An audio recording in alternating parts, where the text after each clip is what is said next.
Everyday Samurai, Episode 64.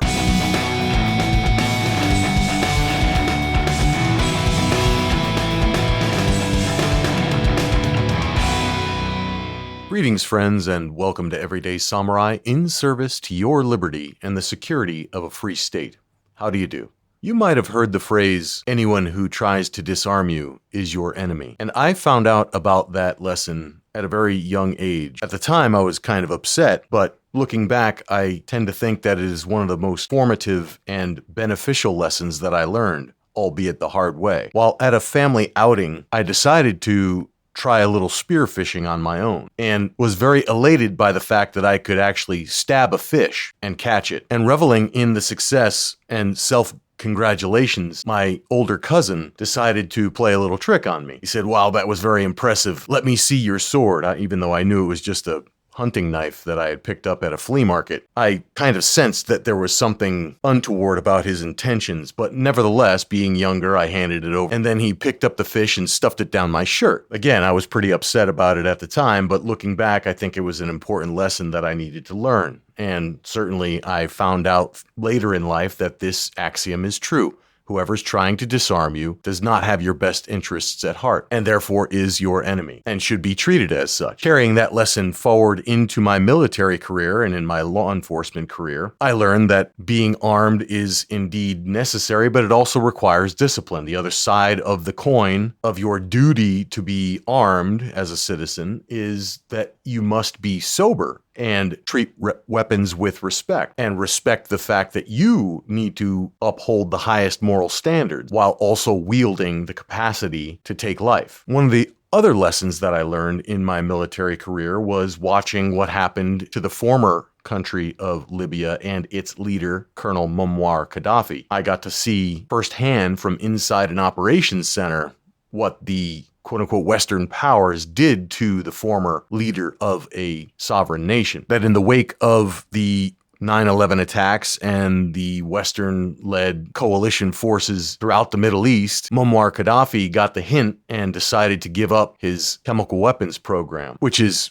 looking back in hindsight, a fateful mistake, because soon after there was an excuse that he was somehow harming civilians, and for whatever reason, the Western coalition decided to topple his government, and then he wound up being brutally executed within his own country. I think one of the key lessons also that has the world on a collision course toward even greater conflict is the fact that leaders cannot give up power and expect to die peacefully. We see this over again, and it's one of the things that Vladimir Putin, the president of Russia, has stated as to why he lends so much support to maintaining the status quo in Syria and other locations, because Putin saw the footage of what happened to Gaddafi. Whenever a leader gives up on their weapons of mass destruction, they wind up being toppled, and in a brutal fashion. So you will not see any other leaders ever giving up their weapons program, no matter what they say in public or no matter what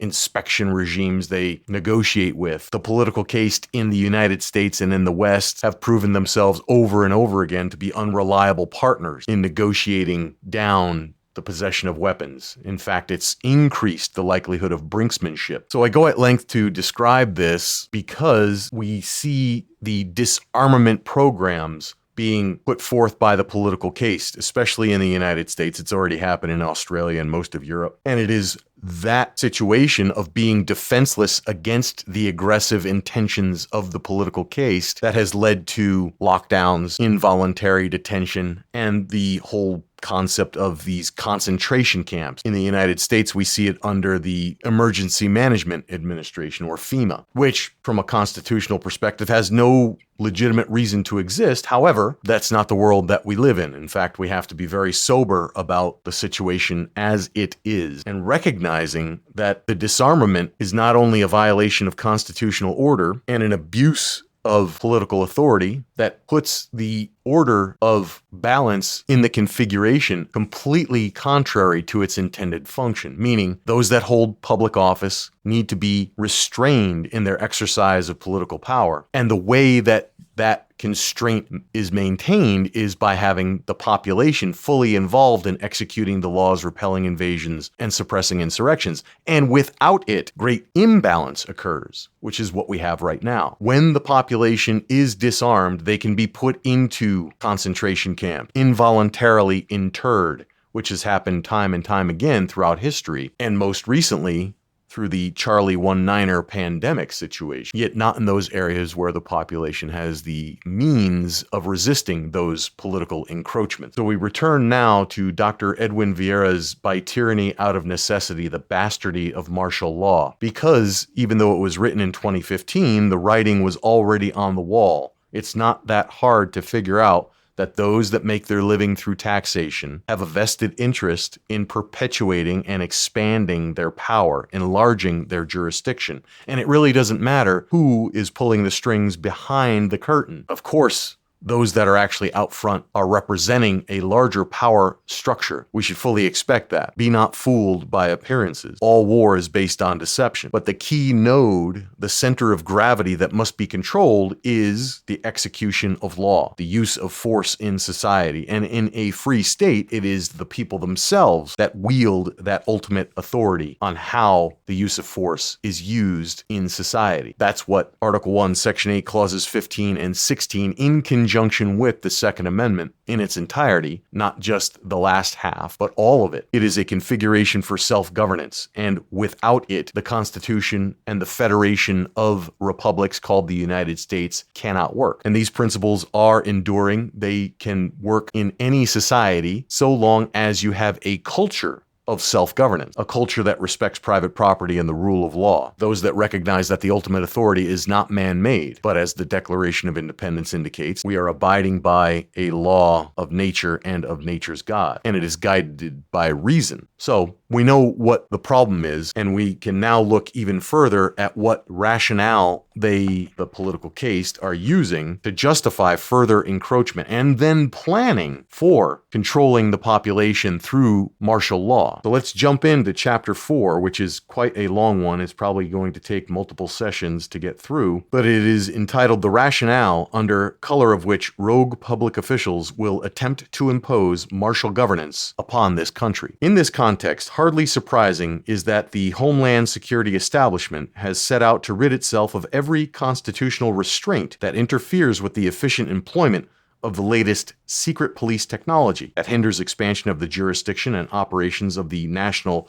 police state apparatus throughout society. And ultimately, that provides a justification for we the people to resist, perhaps in extreme situations even forcibly, the perceived abuses, excesses, and stupidities perpetrated upon them by rogue officialdom, the Federal Reserve System and its allied institutions, and especially the Department of Homeland Security and its satellites among state and local law enforcement and emergency management agencies. To achieve their goal, Homeland Security bureaucrats must nullify, or at least neutralize, essentially all guarantees to individuals, all limitations on the behavior of Homeland Security officials, and all checks and balances within the federal system that operate in favor of establishing justice and securing the blessings of liberty to Americans and their posterity, even if this requires the employment of unjust powers that no government can derive from the consent of the governed. Also unremarkable is that martial governance is the most direct and efficacious means to this end, because that extreme form of martial law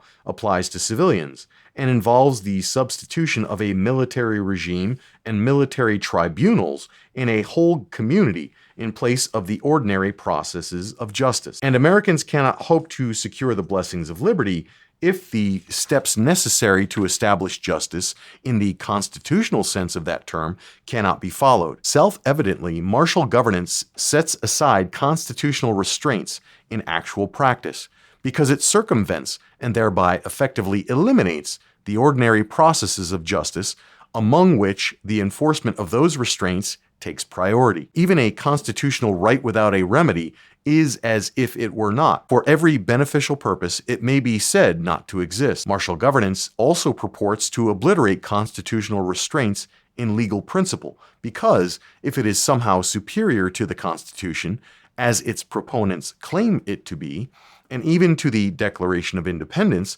which its proponents disregard entirely, then the limitations which the Constitution and the Declaration impose upon mere civilian officials simply do not apply to military and paramilitary authorities. The only remaining question then becomes, how can the Homeland Security establishment rationalize the introduction of martial governance throughout the United States? Homeland Security bureaucrats will not be talking about martial law at all if the sort of martial governance they expected to set up within America were plainly authorized by the country's foundational laws. It would suffice to identify some actual constitutional power and be done with further discussion.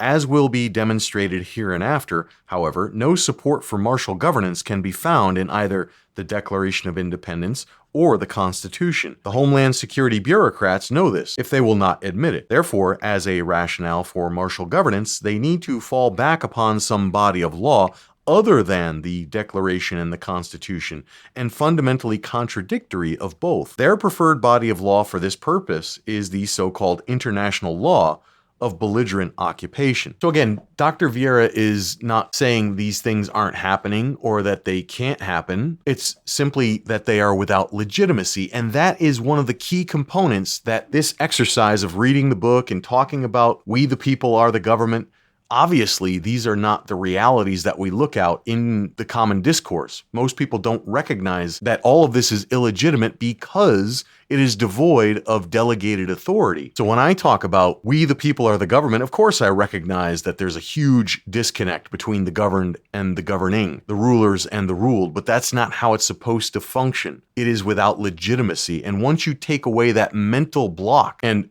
allow people to see reality for what it is, things start to dissolve. It's kind of the same way in Zen meditation.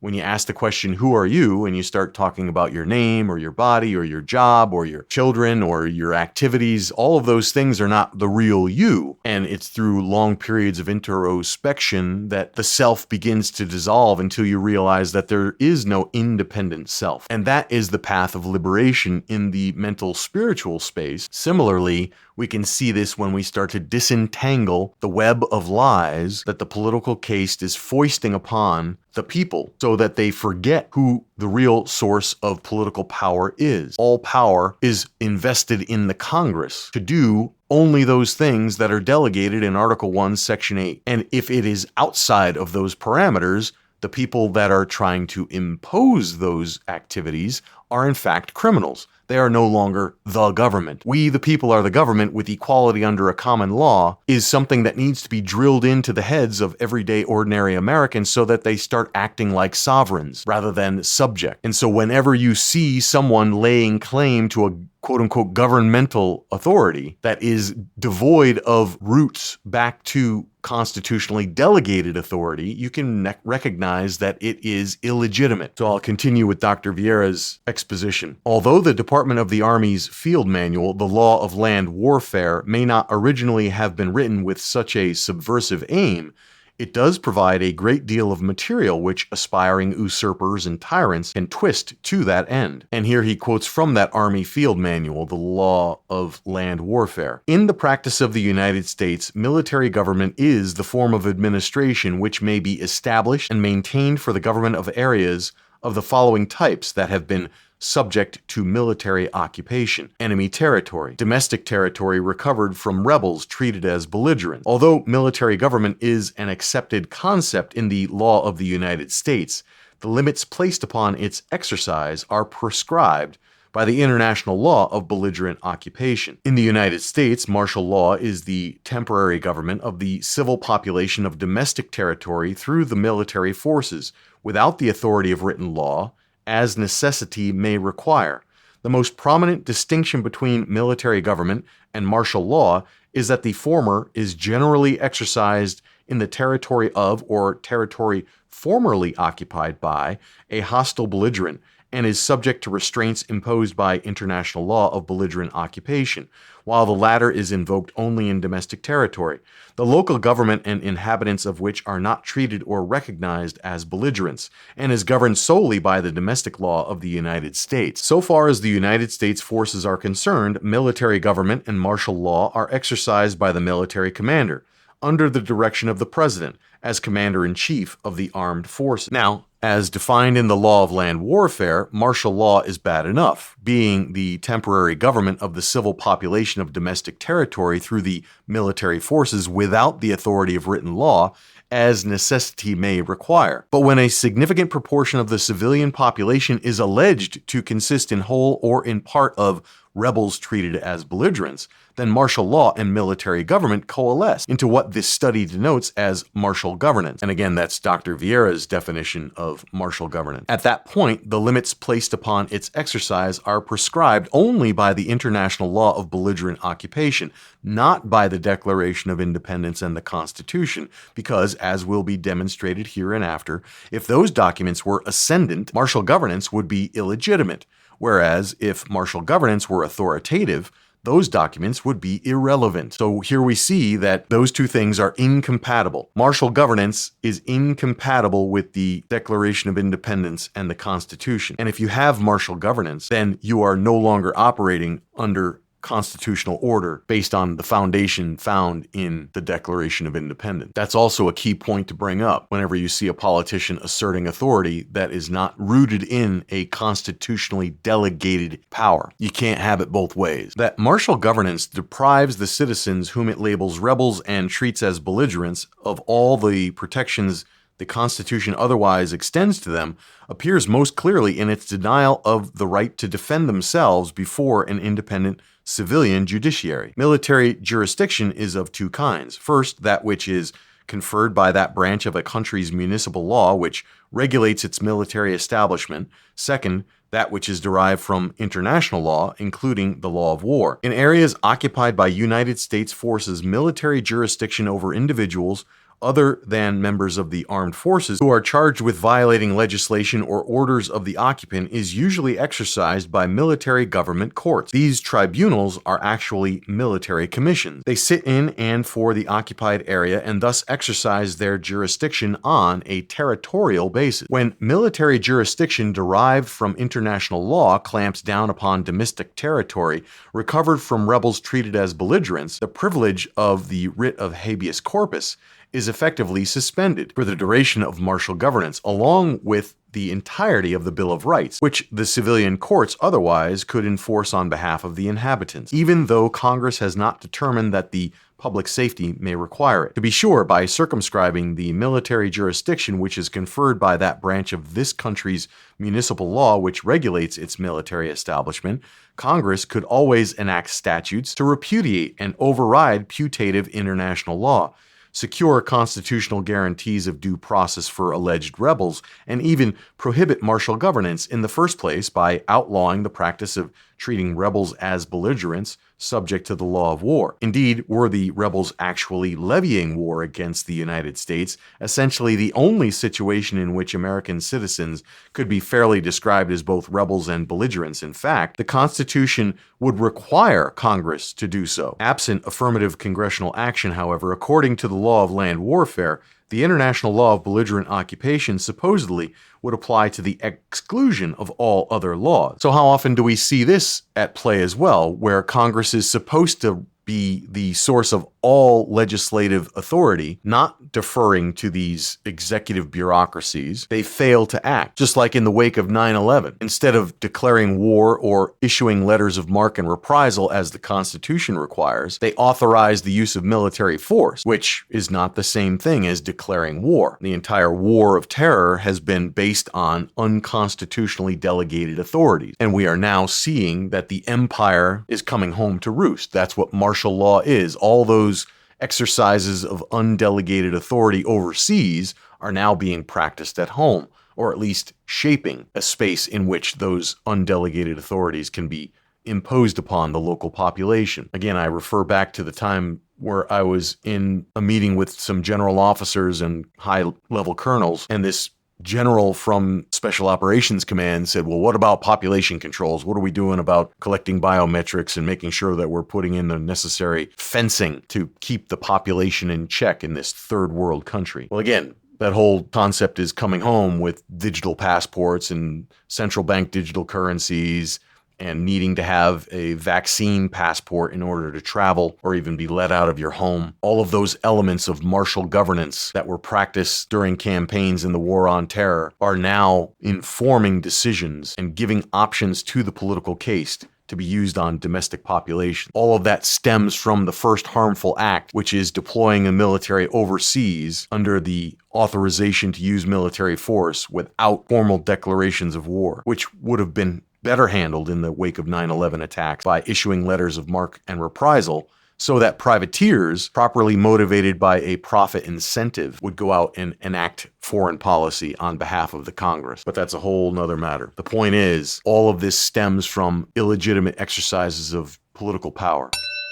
Hey friends, imagine if you didn't have to battle with a busy mind and a restless body. Imagine if it took just a few minutes a day to set your mindset straight. And imagine if it brought instant results. Less stress, more happiness, greater focus, improved creativity immediately. Well, you can stop imagining. You see, today, I'd like you to know about an awesome audio meditation program called Zen 12. Zen 12 gives you a full hour's worth of deep meditation, all in just 12 minutes. It uses brainwave sounds to speed up the process, and it's genuinely unlike anything you've experienced before.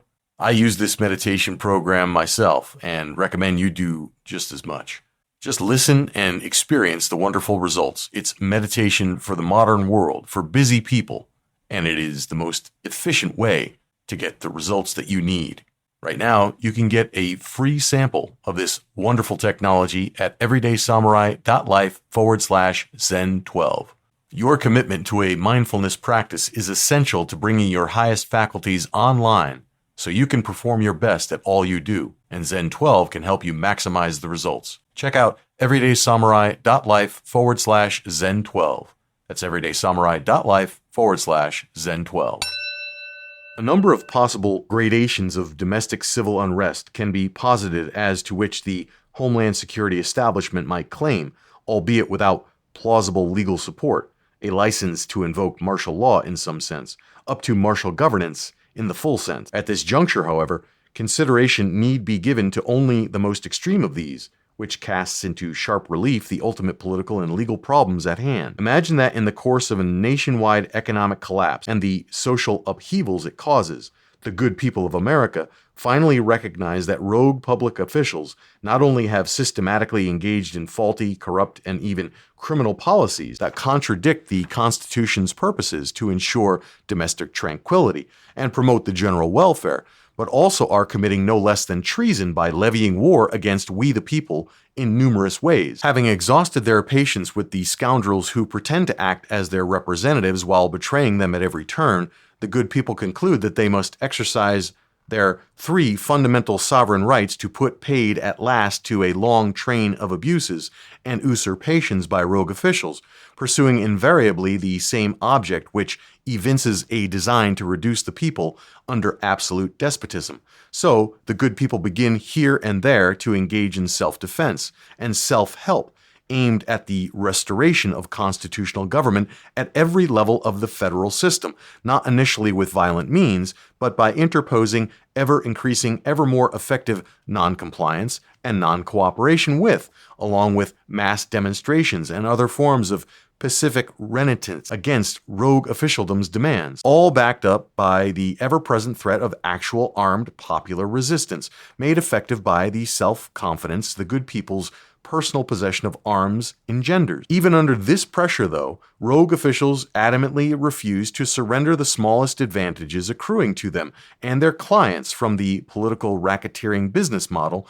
Their recalcitrance arouses yet more civil disobedience, including sporadic outbreaks of actual armed resistance and retaliation against the most egregious examples of local police state oppression. Of course, through all of this, rogue officials are not idle. Operating on the precept, "I shall strike the shepherd and the sheep will be scattered," Homeland Security bureaucrats initially direct their attention to uncompromising constitutionalists and other principled dissenters among the good people, who expose rogue public officials' corruption and criminality, the banking cartel, and the various factions that are the root causes of Americans' economic distress. Supporters of political movements independent of the two major political parties, out of which might arise a true second party dedicated to eradicating the political racketeering business model and restoring political integrity and the rule of law in this country, and all other individuals suspected of being distrustful of, disgusted with, or disaffected from the governmental apparatus,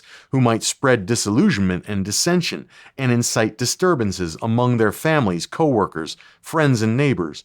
The techniques the establishment employs at this stage include pervasive surveillance of everyone on which its watch list of suspects, regulatory harassment, verbal menaces, and physical abuses from the police, and other forms of intimidation directed at many indefinite detention of some, and perhaps even disappearances and official assassinations among the few deemed especially dangerous. Just take that concept and apply it to those that were involved in the January 6th activities in 2021. Also keep in mind those that were persecuted at all levels of government, not just the federal level, but those local municipalities and state governments that were fully on board for the lockdowns during the Charlie 19 pandemic impositions. Remember, this book was written in 2015. How prescient it is when we look back over the last few years at what we see unfolding today. Who knows what might unfold as the next presidential election draws near. Soon enough, though, as ever-worsening economic conditions drive the used-to-haves as well as the have-nots to desperation,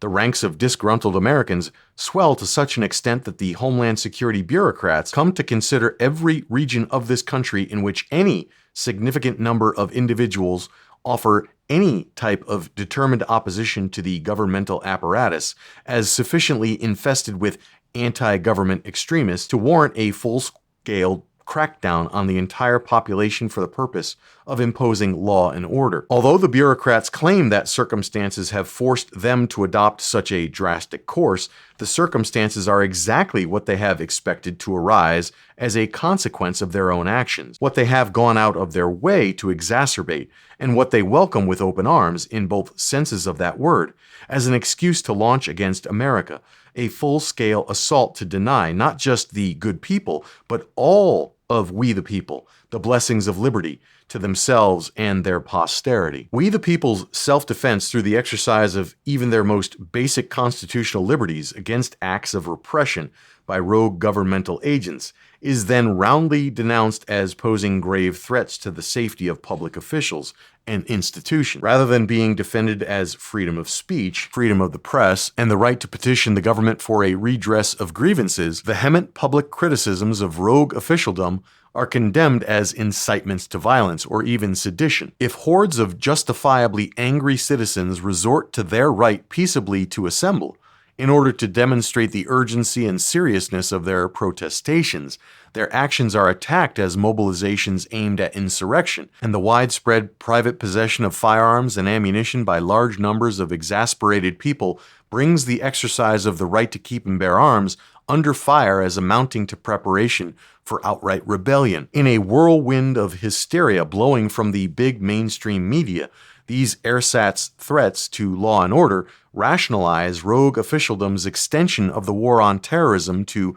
we the people, or even the announcement of a new war against them, a war on civil disobedience, a war on domestic extremism, or a war on domestic terrorism. In keeping with the description of the situation as somehow involving war, those among we the people who stand up in arms against such oppression are vilified as rebels and treated as belligerents. And on the basis of that defamation and characterization, the Homeland Security establishment subjects those individuals to the law of war and the places in which they reside to the international law of belligerent occupation at the hands of military and paramilitary forces. This would be something entirely new in living Americans' experience. For the first time since the Civil War, a major conflict within this country would involve American belligerents, not foreigners, and American belligerents, not simply violent common criminals, not simply dissidents engaging in raucous civil disobedience, but instead average Americans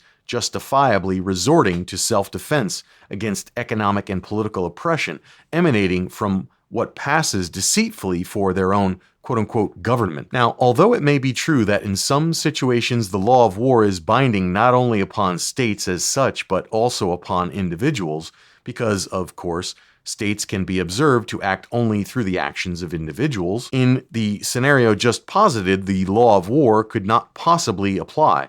Because unless rogue American officials were proceeding in the interest of some foreign nation, levying war against the people, in order to adhere to the people's enemies, giving them aid and comfort, no actual war to which the law of war were relevant would be being waged. After all, war may be defined as a legal condition of armed hostility between states. While it is usually accompanied by the commission of acts of violence, a state of war may exist prior to or subsequent to the use of force. The outbreak of war is usually accompanied by a declaration of war. Indeed, hostilities must not commence without previous and explicit warning in the form of a reasoned declaration of war or of an ultimatum with conditional declaration of war. Self-evidently rogue officials could never legitimately issue a reasoned declaration of war or an ultimatum with conditional declaration of war against we the people themselves, because a valid declaration of war must be set forth either, 1, by this nation's sovereign directly, and the people themselves are America's sole sovereigns, and who would never put forth such a declaration against themselves, or 2, by the people's actual representatives who are acting in the people's interests, certainly not by rogue officials who are acting in their own selfish interests, nor even by officials who are purporting to exercise their legitimate powers, but who obviously cannot declare war on the nation itself in the name of the nation itself. That's a bit of a mouthful, but consider what it means when representatives are not acting with good faith and conscience on behalf of we the people, when they are not exercising delegated authorities in a constitutional manner. Think about where their actual loyalties lie. If you have representatives that wear the military uniform of a foreign nation as they go about their duties within the U.S. Congress, which has happened. Think about how many high-ranking public officials, both elected and non-elected, that hold dual citizenship. Question where those people's loyalties actually lie. And also think about those that are more interested in internationalism and globalism through membership in various councils and internationalist bodies that are trying to harmonize tax policy or harmonize international law or come up with even more invasive treaties that are not rooted in constitutionally delegated authorities. Can those people actually be considered representing the interests of we the people when they make these declarations of martial law? Something to consider. Again, we the people are the sovereigns. We the people are the government, not just those holding public office, not the politicians and bureaucrats. It's when those rogue officials act outside the limits of delegated authority that they become criminals. And there needs to be some form of enforcement mechanism to prevent their criminal behaviors from perpetuating. That's what we the people are supposed to be doing, executing the laws, repelling invasions, and suppressing insurrections. For that purpose, the right of the people to keep and bear arms shall not be infringed. And also for that purpose, we the people must be organized, armed, and disciplined. That goes back to what we were talking about earlier, that it is your duty to always be armed, but it's also your duty to be sober, to be emotionally balanced, to be operating from reason. That's the only way to maintain legitimacy, and that requires a culture of accountability, personal discipline, social discipline, and that's the only way to right the ship of governance. Nonetheless, according to the law of land warfare, which makes no distinction between rogue and honest officials, rogue officials would need only to denounce we the people as rebels and their rebellion as a civil war, whereupon the customary law of war would become applicable upon the rogues' self-serving recognition of the people as belligerents. This is because were any actual belligerents involved, in fact, then armed hostilities would be underway, in fact, and on that ground, rogue officials would claim that the law of war should apply, being that the conduct of armed hostilities on land is regulated by the law of land warfare, which is both written and unwritten. True enough, in such a situation, the people would be entitled to the supposed protections of the law of war, for the law of war places limits on the exercise of a belligerent's power, and requires that belligerents refrain from employing any kind or degree of violence which is not actually necessary, and that they conduct hostilities with regard for the principles of humanity and chivalry. Highly questionable, though, would be the efficacy of those limits. In true international armed conflicts, the law of war explicitly outlaws assassination and physical or mental torture, or any other form of coercion, to secure information of any kind whatever.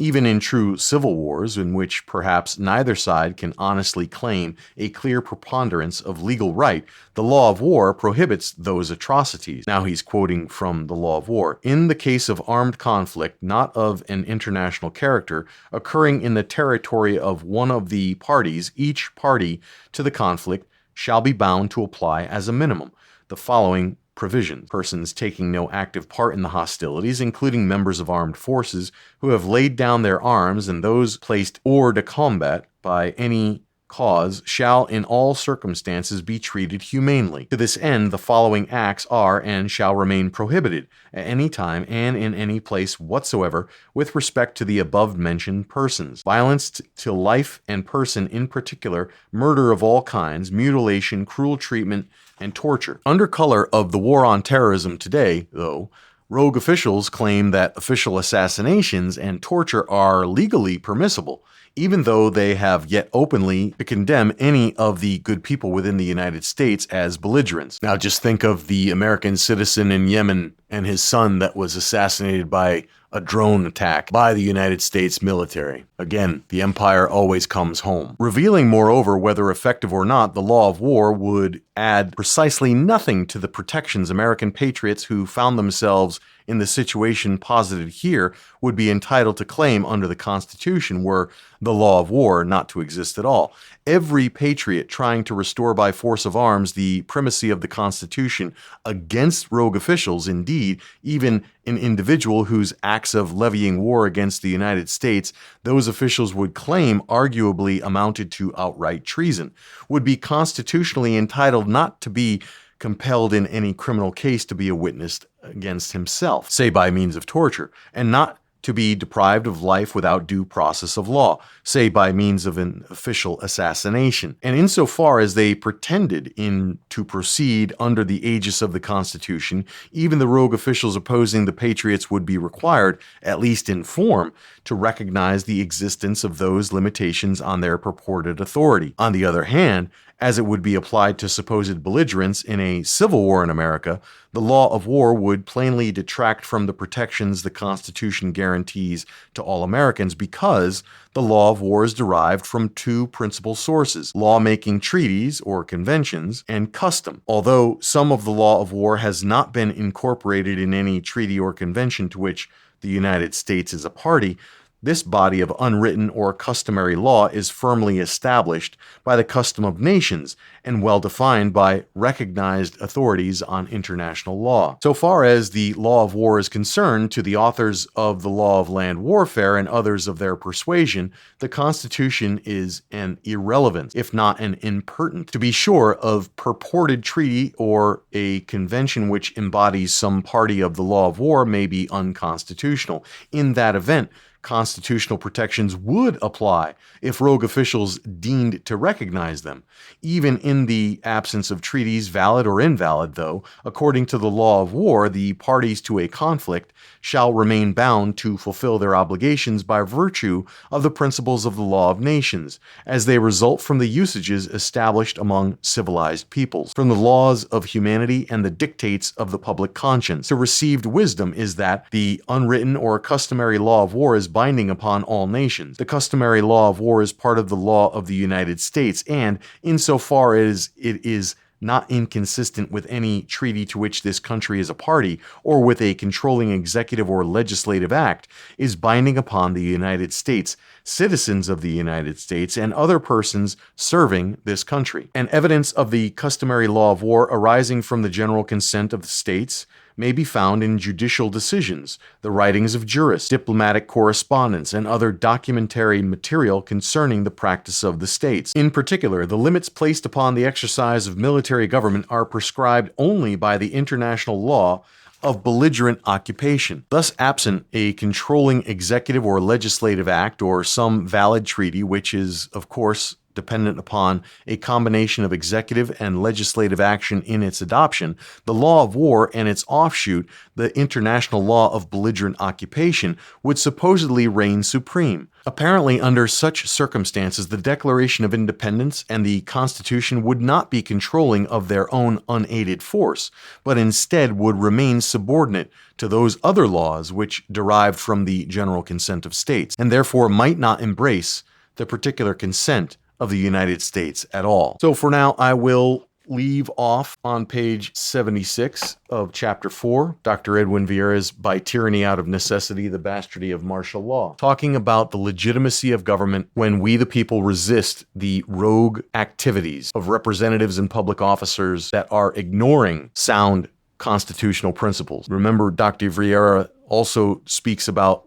the right of the people that is enshrined in the Declaration of Independence, that whenever any government or rogue officials holding public office evince designs to subject the people to tyranny, whenever they violate the authorities that are entrusted to them by right of their public offices, that we the people do indeed have the right to alter or abolish those governmental structures. But of course, we need to be prepared for, as Sun Tzu writes in The Art of War, all war is based on deception. Those rogue officials and the mockingbird media, the great tapestry of cheerleaders for tyranny, will label people that are simply trying to reassert constitutional order as criminals, terrorists, insurrectionists. We need to be prepared for that. We need to also recognize that deception is very much a part of war. It's in all that we see. And those that have an interest in taking from you what you have, whether it be under color of law or not, will always use some sort of deception operation. This is why socialists always talk about peaceful liberation, when in fact it is anything but peaceful.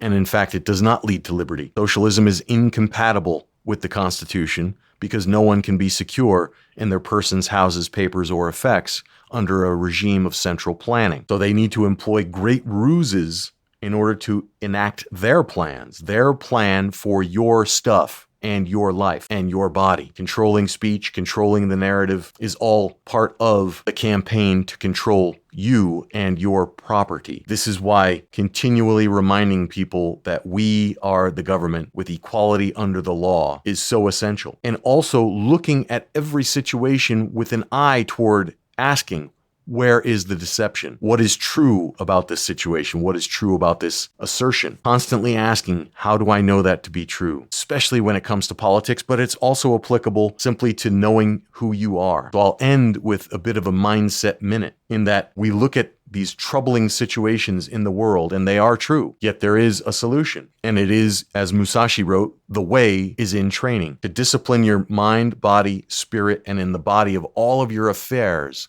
to seek truth, to cut through delusion with scientific inquiry. Science is a continual process of skeptical inquiry that proceeds along conjecture and refutation. So you look at something and ask, how do I know that is true? And you come up with a theory of maybe it's true, maybe it's not, and then ask, how do I know that's true? If a politician asserts something, how do I know that that is true? Does it draw from a legitimately delegated authority or not? If not, it must be dispensed with. And so much of our lives is premised upon discarding the extraneous. This is, again, I talked about the approach to Zen mindfulness, is all about dispelling all the things that we think are real, the solid world and the separate self, when in fact, everything is an interconnected whole. But to see that requires great discipline and training. The way is in training. So take that into your life as a daily practice to spend some time in contemplation, looking at what is real and seeing through the falsehoods that are all around us. I put out a video some time ago called Breathe Like a Samurai, which basically goes into square breathing. If you set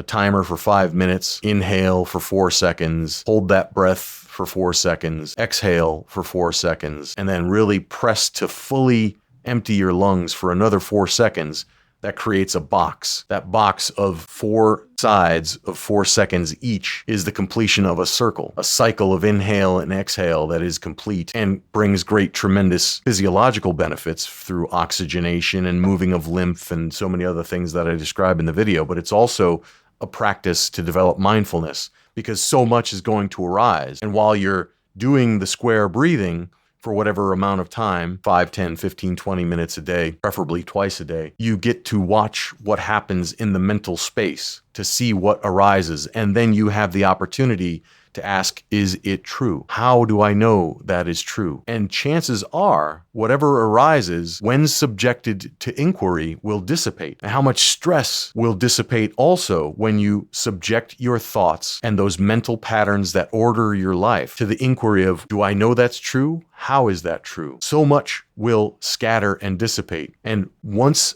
the air clears, you'll be left with a feeling of peace. And this is especially true for those that have experienced any type of trauma: military, law enforcement, high-risk security, first responders, or anybody that's been a victim of crime, especially those that have PTSD or any other type of post-traumatic stress. Whether it's a disorder or not, everybody experiences stress, especially those that would be warriors. So we need time to clear that mental space. You start this practice on the micro scale at the individual psycho-spiritual level, and then start to do that also in the political sphere. Because if you would be a warrior, if you would choose to be a free, independent individual, you also need to recognize that it requires individual skill and then social cohesion. We do not train simply for mere self-defense. We train so that we can be our best selves and be so resilient that we have excess capacity to contribute to the well-being of others. And that is a necessary component to constitutional order. To maintain the blessings of liberty for ourselves and our posterity requires that personal discipline that is then contributed to the well-being of your fellow citizen. That's organized, armed, disciplined. People coming together so that they can maintain a free society. So I hope this gives you something to think about and certainly something to practice, and recognize that it is a personal benefit, but also a benefit for civilization. Friends, we hope you've enjoyed this episode of Everyday Samurai and look forward to seeing you next time. Be sure to like, subscribe, and share the show with a friend, somebody who you think would resonate with this message of advancing liberty by way of the martial arts, a victorious mindset, and the science of political economy. Help to build that community of enlightened warriors that are in service to liberty. Check out our shop at shop.everydaysamurai.life and perhaps consider engaging either on Substack or on Twitter. Until next time, stay sharp, stay aware, and be well.